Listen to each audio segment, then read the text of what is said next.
Si l'histoire générale de la Réunion au XVIIIe siècle est assez bien connue, trop rares sont les documents qui permettent d'entrer dans l'intimité des personnages de l'époque.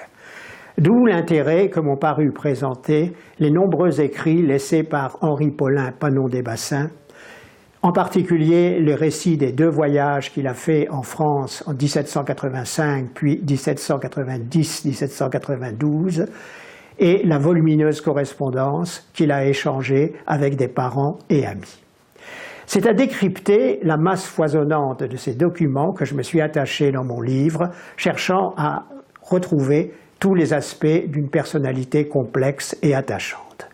Tout d'abord, j'ai découvert des informations sur son physique, celle d'un vigoureux quinquagénaire pendant son voyage en France, très amoureux de la vie et gourmand ainsi que gourmet. Puis sur sa position financière et sociale, celle d'un très riche propriétaire possédant en 1800 plus de 400 esclaves et disposant en métropole d'un impressionnant réseau de relations. Mais ce qui m'a surtout intéressé, c'est la personnalité intime de l'homme. D'abord, un homme qui s'avère être un père attentif et attentionné, très soucieux de l'éducation et de la réussite des 7 enfants qui, un moment, l'accompagnaient en métropole.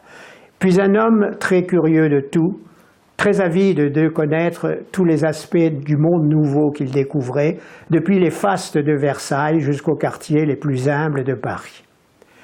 En suivant pas à pas Henri Paulin, j'ai ainsi découvert un très fin observateur de la société de l'époque, jamais dépourvu de sens critique, voire d'une certaine causticité, et en même temps fortement imprégné de l'esprit des Lumières, catholique sans outrance et surtout franc-maçon convaincu.